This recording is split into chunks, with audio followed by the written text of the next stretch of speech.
Oh, ho, ho, look, we're here. We're here. And not everyone is queer, but, I am sometimes. Anyway, probably not what we're talking about. Today, we are talking about this month. Hey, I tried to come up with an intro and it rhymed. And we were having such a good time before, laughing at all our weirdness. Anyway, this month. Why do I hear echo? Hold on. This month in the world of marketing, search social websites and AI. I'm Pip, Seymour Digital Media, and this is Phelan, maybe. And well, the reason why I wasn't responding is because I'm busy sharing it into the rest of the group. So, yes, my name is Phelan. I work with Pip at Seymour Digital Media. And I'm Rena from Littleworks Indie Media.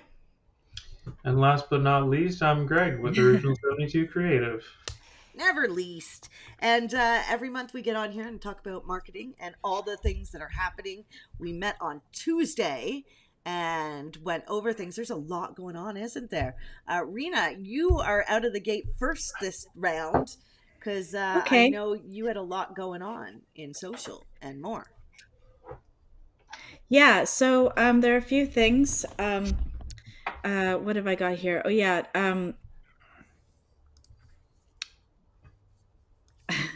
There's oh my goodness. Okay, so Google has been in trouble for monopoly, and it looks like they're looking at how to organize the data so that other search engines can use it to index sites also. So that looks interesting how that's going to play out. That was the big topic we talked about on Tuesday, wasn't it? About how politics and marketing, right? So won't they have to do the same for a bunch of companies though if they do it to Google? You think? I think they will. Well, I would think so, but we'll see. We'll see how that plays out. It is going to be a bit difficult for marketers, I imagine, because all of a sudden SEO will be sort of changed. I don't know. I actually don't know the user numbers for all the other search engines that are on DuckDuckGo and all the other ones already. So I can't really say if Google is still dominant, but I think it is. But if they actually, Phelan, you were saying that they were thinking about not populating Chrome as the default browser on devices, right? Yeah, so the court case settled on whether they were a monopoly on a search engine, not even necessarily the website. That's a whole separate thing that they're doing, and I don't think Chrome is going to be that's going to be the issue. It's them as a search engine that they use their position to get Firefox and Apple to use Google as the default. Like when you search on their systems, that it will by default use Google.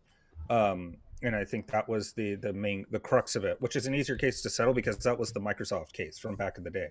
Was right? You bundle this Microsoft software onto the system, so other companies can't even get a chance to get in there to make new search engines or whatever the case may be. And so that's the kind of the crux of it. And it's still going to be like we're talking years. Like Google's got billions of dollars to go and fight this for as long as humanly possible. So who knows how it's ultimately going to shake out? It's going to be in the court cases for forever. But it definitely does open up the Pandora's box. I've heard news of Apple getting charged with this as well because of certain ways that they've been doing like devices, and then also Amazon, obviously for their marketplace stuff. Like you can't also you can't be a marketplace and then also sell on that platform. Like you kind of have to pick one or the other, which I think is perfectly reasonable. I find it a little interesting that maybe not picking on Google because it clearly is the go-to search engine to find things. But for, as far as monopolies go, the Windows operating system comes bundled and your default browser is Edge and Edge's default search engine is Bing. So having Google have agreements with Firefox or other browsers to have their default search engine from those browsers to be Google, I think is sort of a leveling of the playing field for the jump start that Microsoft Edge and Bing have on every Windows system that is put out there. Yeah, well, and there are a lot of corporate places where you work where you can't get on like socials, you can't get on, you have to use Bing, you don't use Google, right? Because I don't know, they don't allow it. Yeah, Um, it's security. So yeah, it's a lot of like enterprise. They have like a special Windows is like does a lot of enterprise level stuff. And so if you're at work, you don't get to use whatever website you want to go to. You have to use Bing, yeah, because it's been secured, and then they also know all the security for and your people don't enterprise even level. realize, they don't even realize like they, and what were you saying, what were we saying the other day? It was like, who's owned, who does Google fund for their browser completely? Oh, Mon- Mozilla. So yeah. Mozilla, who creates Firefox, who is the only non-corporate entity when they decide on standards for like browsers and stuff like that, and SEO Mm. and SEO stuff, like how all these kind of players all interact with each other. They have like a standard so that they can build from there because it's kind of stupid for everyone to build their own JavaScript library or whatever. Mm-hmm. And so they all, and Google entirely pays for Mozilla. It's a $340 million a year expense that they just donate to Mozilla in the hopes that, again, like you were saying, Greg, that they have some competition. They can, like, even if they are paying entirely for them, they could at least say, hey, there's some people here that are like not our, we're friends, but we're not like, they're going to hold our feet to the fire. And that's kind of been the argument of why they fund Mozilla. Mm-hmm. I'm kind of interested, not so much in default search browsers and all that. I'm kind of interested in how Google's going to share the data. Mm-hmm. That's more along the lines of where my interest goes, especially when it comes Mm-hmm. to marketing and SEO indexing. Like, how does that actually work?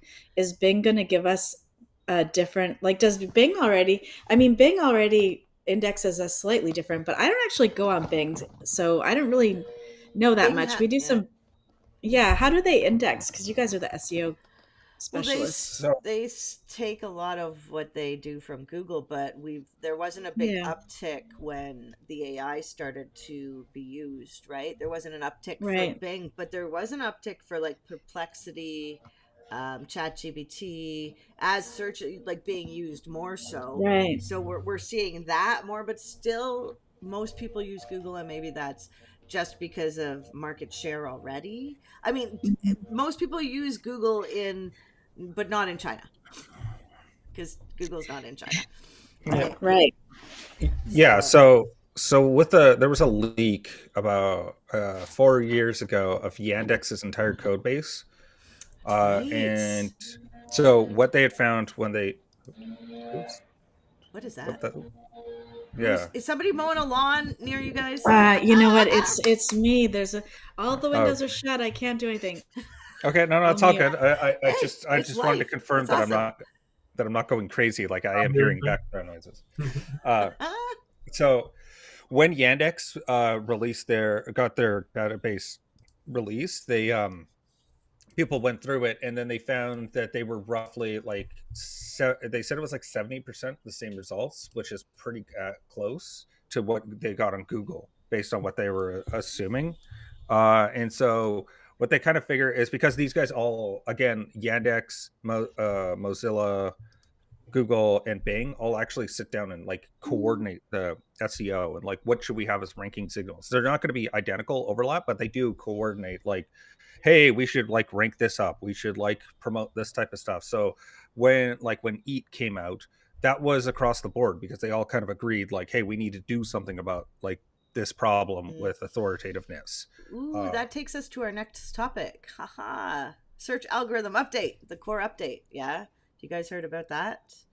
Um, mhm. yeah, it's been very volatile. I find that I don't really want to know what's going on until closer to the end, because I find that there's a lot of movement, and then like it washes out, and then but a lot of like the SEOs talk about it all the time. Mm. Like the day it starts to happen, what they see. What do you guys like that? What do you want to know about like the core updates in the end? Yeah, I like to know how big they are and how volatile that's made some websites. It helps to give me insight. I usually just my sites.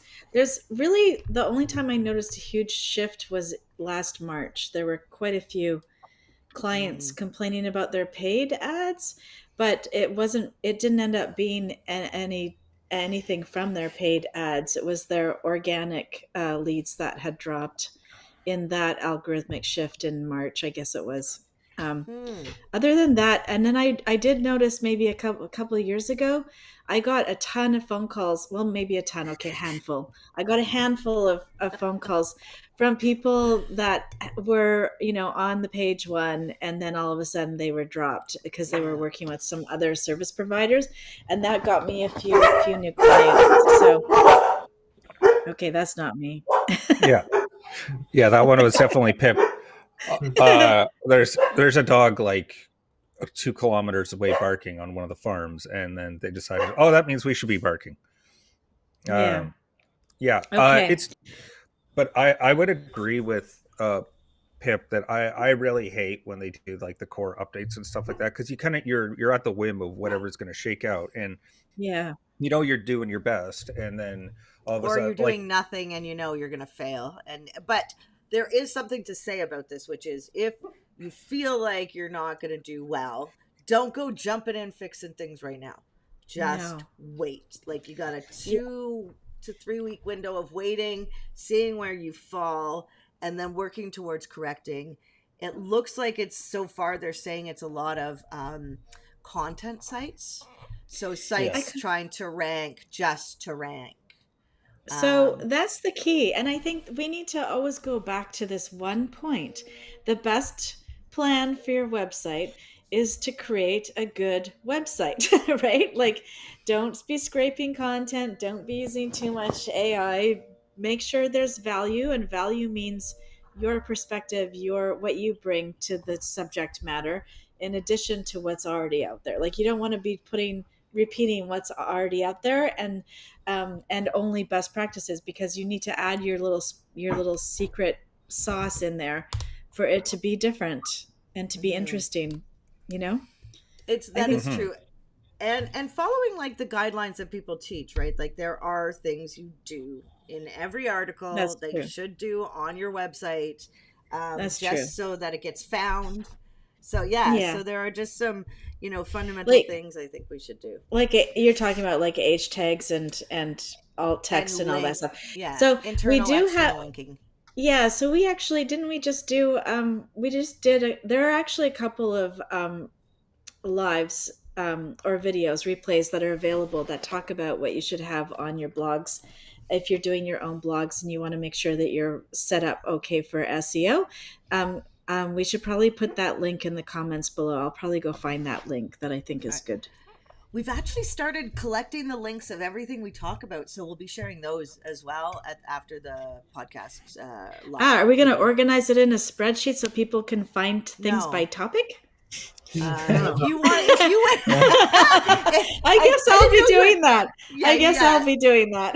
Looks like you have a lot of time to do Oh, that. bummer. Somebody Okay. just volunteered themselves, voluntold Yep. themselves. Yeah, yeah, yeah. I mean, I would love that for us. I think so too. Okay, I'll get on that. That's something I can get. I know who to put that Getting on. us all the links was like step one, right? Because I think we're Hmm. all so busy rushing around, and that an agency's life is always the oh my gosh, the sky might be falling kind of attitude. Except for Greg, you ask Greg how he's doing, he's like, yeah, I'm the I'm same. also gonna put in the comments below my favorite TikTok trend that is about agency life. It's so funny. It cracks me up. Mm, So look for that. Come back and look for that later. yeah, yeah, and I'll put in. I don't know if y'all have tried Perplexity. I do really. I use it in ChatGPT a lot. So, um, so it's kind I of don't like a think I've search used engine. Perplexity. Which one is what does Perplexity do? It's like it's a search engine, so it pulls from the search engine, and it also brings in the links for you to review Oh, I the see. resource I see. I material, see. which I think is really important. Better than ChatGPT that just gives you information and you don't know how to fact check it. yeah, Yes. Yeah, that's Got it. the big one. Okay. Yeah. I use when I use ChatGPT, I do use the one I educated, or like made myself versus the Right. generic one. But I Oh, mean, right. Yeah. I just got an email yesterday about like there's a mini chat GPT for something other that you can try. So I'll probably talk about that next month. Right. Hmm. So what else we got going on? Greg, websites, we got social. Yeah, websites since the release of 6.6 last month, it's been quiet. They're in development for the new version. There was a maintenance release last month, actually. I think it was. So it's been a while for that 6.6.1. The interesting thing I brought up. I don't know if we brought it up on a live or just in a prep at some point, but I've noticed recently there's been a lot of people talking about the develop who's controlling the development of WordPress and where it's going and what they choose to implement. And it seemed to be big there for a second um, about who's actually driving it and wondering if the open source community is actually driving it or if Automatic is really on their own timetable of the development of WordPress. Oh, Um, interesting.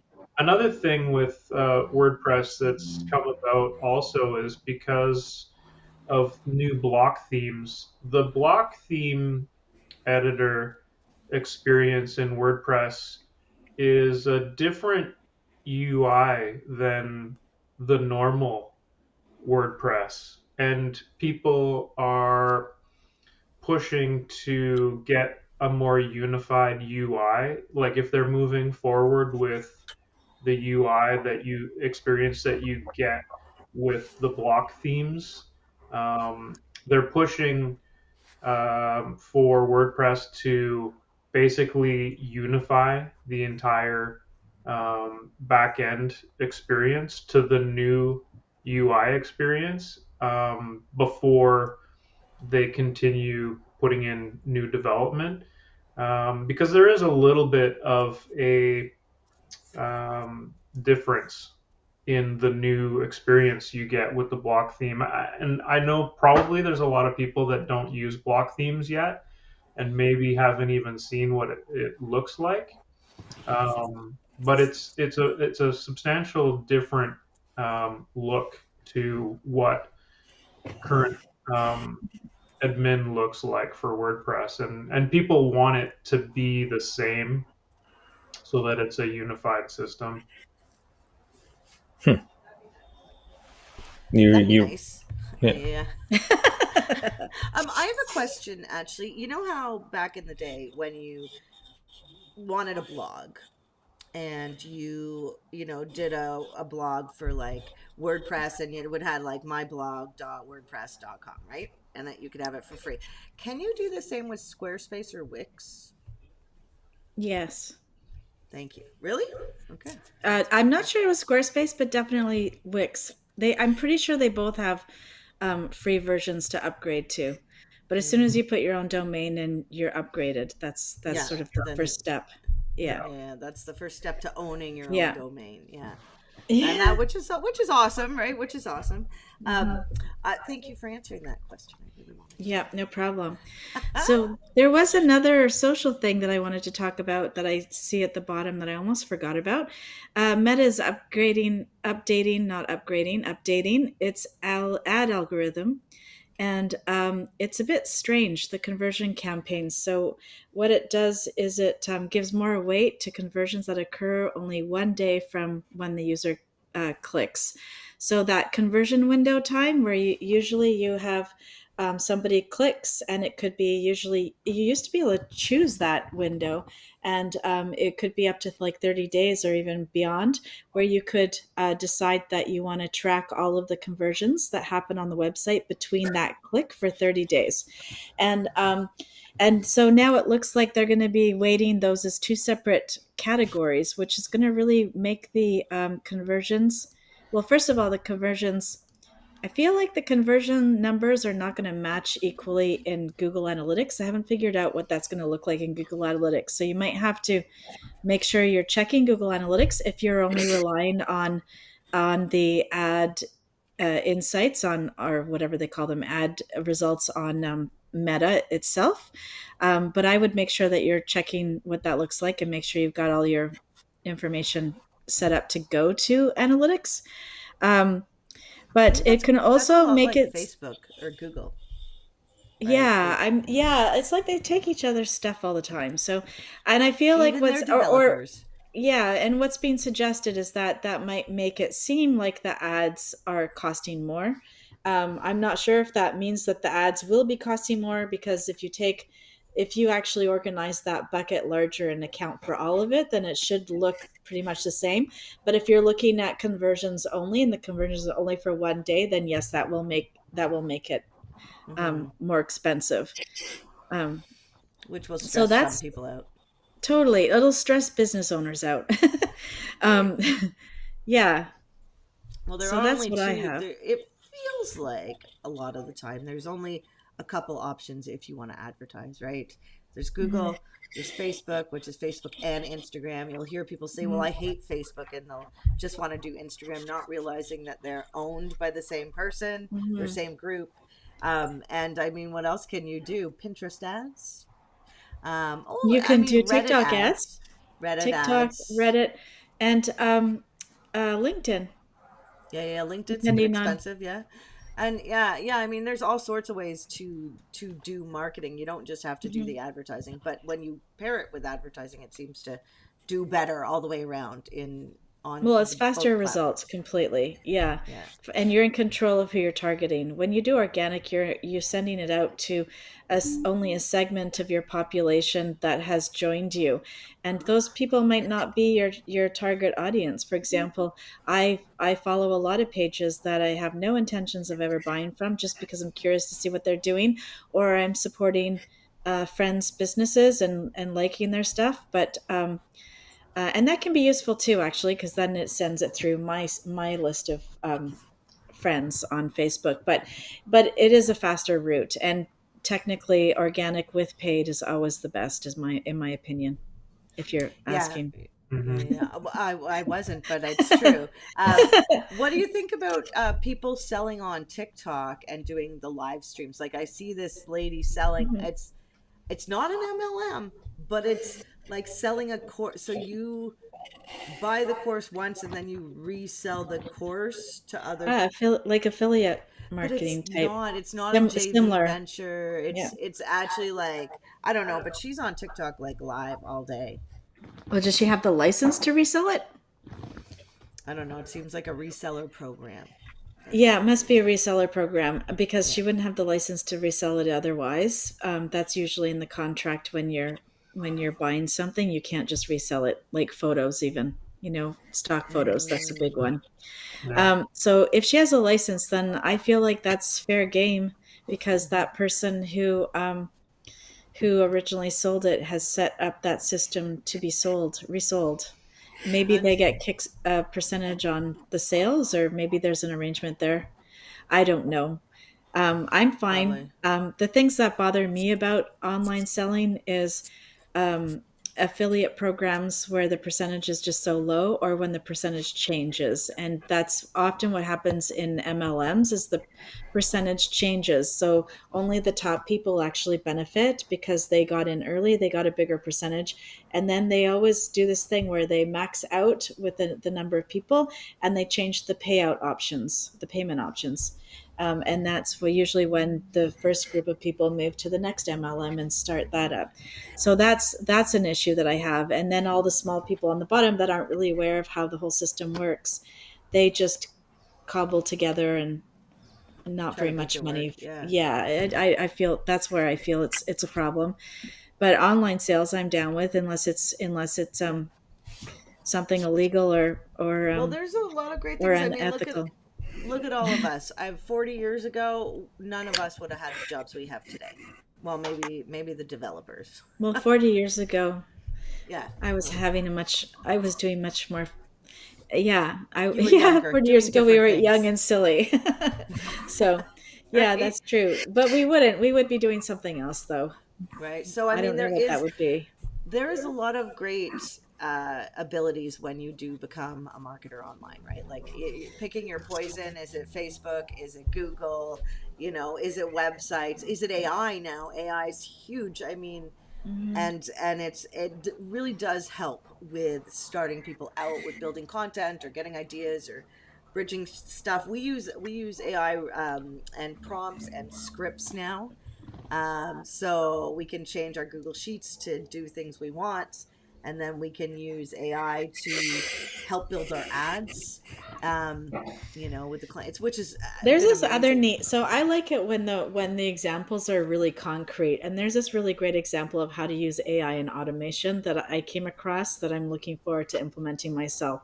And first of all, it scans different platforms for the right users. So in this particular case, it scanned a I think what we did was they downloaded a spreadsheet and uploaded, so they already had their people in mind.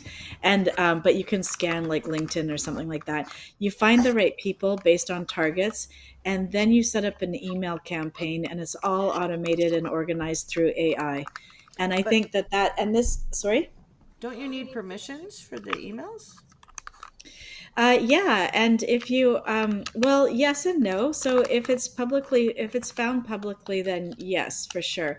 But if it's this person was that I saw was targeting people that they did have the um, the websites, sorry, the emails through an email list because they were part of a membership. So it was the Mm. people, other people in the membership, and it was actually really interesting. It worked really well. So that's how I got. So basically, I got the most beautiful email that sounded like an email from somebody that is not a cold call. It's a warm call because we're in this membership together.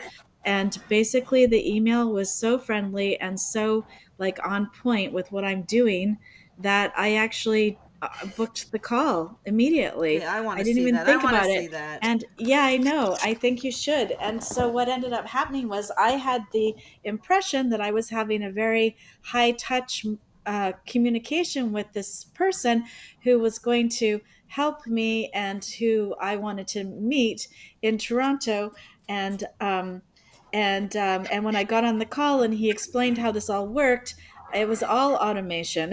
And you know what I mean? And so he didn't even know I was going to show up on the call, right? But we had actually met a few years before, so it was quite an interesting phone call because I felt like I could ask him the ins and outs of it. And yeah, so AI and automation, I think, is going to change a lot of the types of the types of cold calls that we do because cold email always sounds cold. That's the thing It about it. can. Yeah. And it goes directly into spam, and I don't pay the slightest bit of attention. And if I see anything that looks like that in my morning inbox clearing, it's delete, delete, delete, delete, right? Mm. And but in this particular case, it gets through the spam filter, it got my attention, and it got me on a call, which are the three things that you want when you're actually sending a sales email. So I just think this is how this is going to change. So a lot of this stuff is messy that I've seen with AI. Quite frankly, Oh, it's there's it's stuff we. messy and not happy. But you're right. Once you get into just doing a good deep dive and research on it and figuring out what's what, then it's like any kind of research. You got to go through the mess in order to find the good stuff. And It's um, true. and I think there's a lot of good stuff, like what you were saying, Pip. You were saying you're using that other AI thing that I haven't heard of, and Mm. now I'm interested in looking at it because now I'm actually seeing what the potential is. Up until that point, I had no concrete ideas of what AI and automation together Oh, could do. honestly, So in this it's case, yeah, if you pair the systems, that's where the gold is. So yeah. like pairing Chat GPT with doing scripts for your Google Sheet. And then, so, if you ask, say, your contractor to do something a billion times and they don't do it, you're like, maybe I can automate this to make it easier for them to do it so I don't have to complain all the time, right? And the VAs are shaking everywhere. Right? Yeah. Yeah, There's some totally. really interesting stuff happening out there. So I think we have a Yeah. client, and they do automated robocalls, but the robocalls are different now. So it's a real estate brokerage, and this company, it sounds like Sarah's calling to follow up on, hey, are you thinking of selling your house? And it sounds like a person, not a robot, and you can only tell if you really can hear the, I don't know, it's crazy, but like it works. People book appointments with it more than they did before. So And people also scam elderly people. My mom got a phone call from me claiming that I lost my phone, and it wasn't me. This was yeah, last week, and we've got she so grandkid calls. We don't have any. yeah, no. What I'm saying is that it was my voice. It was my voice, and I told Oh, my that's mom scary. that if I ever do anything like that, and I'm telling her to send money somewhere or phone some person with a credit card number, to text me and make sure it's me. And so, of course, she says, "Did you lose your phone?" And I'm like, "No." And she goes, "Oh, must be a scam." And that was the end of it. Ah, So yes. yeah, I That's a good thing to tell everybody, right? Or have a yeah, special word you use that yeah, no one else would a know with the code two of word. you. I know parents do that with their children, which is good. So have a code word with your parents or your friends, or if you see a new Facebook account that comes up that's like a friend of yours, maybe don't accept it right away. Or yeah, Rena, that one's really scary. I can't believe they used your Yeah, voice. yeah. Wow, the future. It's going to be crazy and fun. So, is that all the news? Oh, we're out of time. Oh my goodness, isn't that fun? Um, kind of just happens like that. What's happening next week, y'all? Uh, Um, Let me see. next, SEO beyond search engines. And who's on? Who is that It's with? Pip and I. Oh, excellent. Okay, cool. Yeah, a week off for y'all. Okay, we will see you all next week. Thank you so much for joining us. And if you have any questions, pop them into the Facebook group or anywhere else where you're catching us live. And we will see you next week. Bye. Hi, everyone. Bye. Bye.